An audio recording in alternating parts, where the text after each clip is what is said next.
Welcome to Expats Everywhere. Can you tell us your name, where you're from, and a little bit about your background? Hi, I'm Sheila. I'm from Atlanta, Georgia, USA. I'm an English teacher abroad for 4 years. Oh, and what countries have you lived in? I have worked in South Korea, US, and now Saudi Arabia, but as a student, I worked in the UK. Oh, what was it like working in the UK? It was a lot of fun. I was 19, so I had a lot of fun. Where specifically did you work? I was in Newcastle, and I worked mostly in a variety of different bars. I did it through a recruitment agency, and every week they would send me an email, and I would go to whatever bar I chose of the week. Okay, so you were studying and working. What is a visa like for that? The visa, I don't remember completely, but it was pretty easy. I just had to submit some documents with my university and prove that my parents had a certain amount of money in reserves.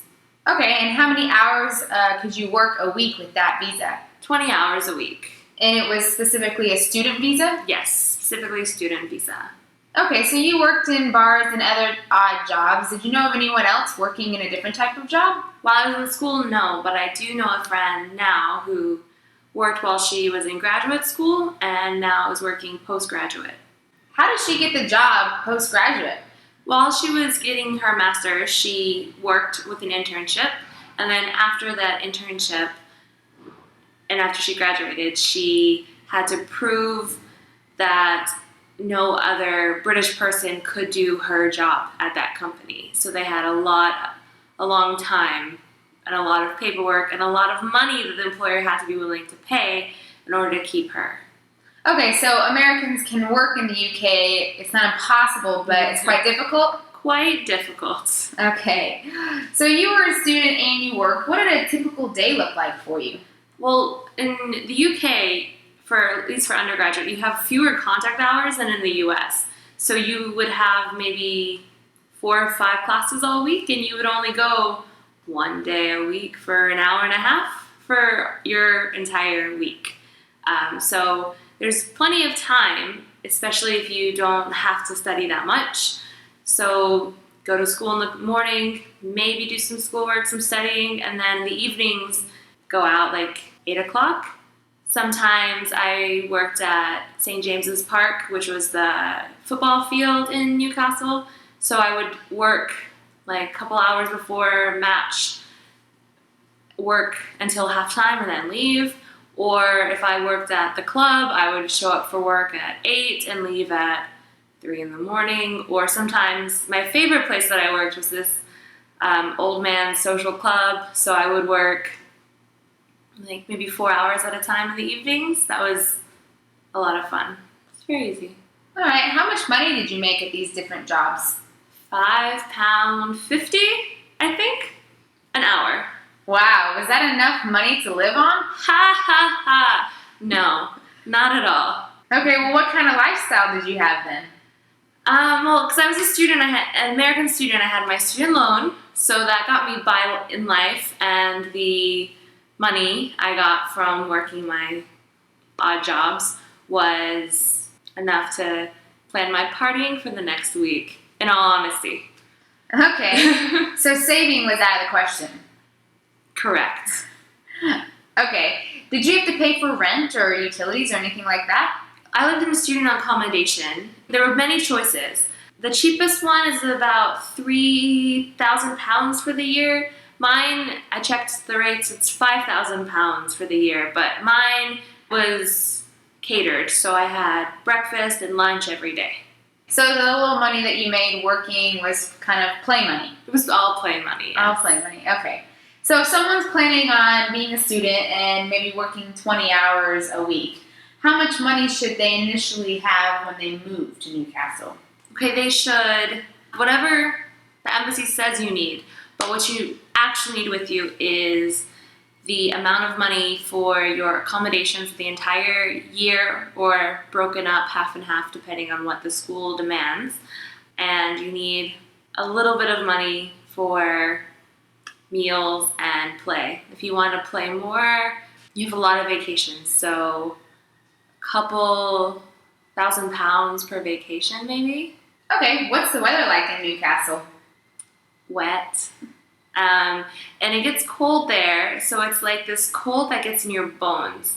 I went in from Atlanta to England in September, thinking, oh, it's going to be warm, just like Atlanta. False. I was so cold. I had like wrapped myself in my blanket and a sweatshirt and a hat. It was maybe 60 degrees Fahrenheit, but it was too much of a jump for me.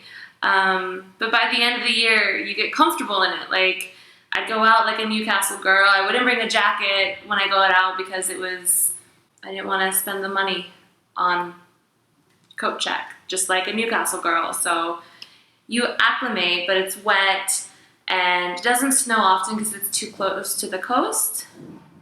But when it gets sunny, it's the most beautiful sunshine you've ever seen. So if someone is packing, what kinds of things would you recommend they put in their suitcase? Rain boots. If you have large feet like me, get your rain boots in advance. And you don't need a rain jacket. You can buy an umbrella there. You want a good winter coat because it stays cold for a long time. But everything else they have. Okay, so what are some things they don't have? Peanut butter. Peanut butter. Peanut butter and American-style bacon. You will have to live without it unless you go to McDonald's or find a special cafe. And ranch dressing. On Girl Scout cookies. Cannot forget Girl Scout cookies. Nobody else will understand, but it makes you feel at home. All right. Let's talk about the safety of Newcastle. Is it safe? It's so safe. It's really easy to stay safe. I always felt safe walking home alone at night. There was no issues, especially coming from downtown Atlanta.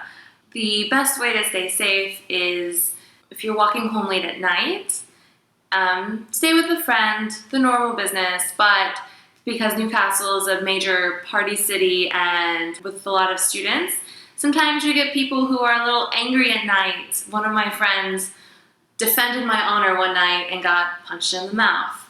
So that's one thing you would have, but on the whole, they're not violent. Okay, and what about on match days when Newcastle plays? When Newcastle plays Sunderland, you should stay home. If it goes badly, you don't want to be there. That's what I was advised, and I would always open my window, and if it was a good sound, then I would be okay leaving my house. But if they didn't win, I tried to stay on the university. What kinds of things did you do for fun? I was a 19-year-old student, so I went out. There's a lot of places to go out drinking in Newcastle, having fun, different music nights, different places, but also there's a lot of music shows, like different concerts coming to town. There's the beach. Maybe it's not like the Mediterranean, but it's nice to sit and picnic and look at the coast, no matter what time of year it is. There's the Sage has wonderful concerts coming into town, like classical concerts, and there's some art galleries as well that are very nice. All right, would you say that Newcastle is a good travel hub?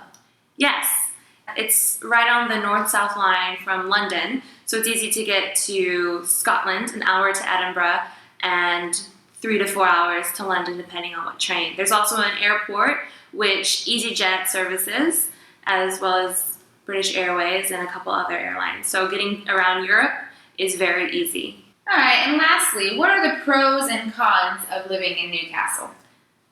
The pros are, as a student, it's a big student city, so there's so many people to meet from all over England, all over the world, all over the UK. So I had friends from Scotland, Northern Ireland, Republic of Ireland, and the south of England, as well as all over the north of England. It's a really nice blend of people, and that's one pro. Another pro is how much fun I had the whole time I was there.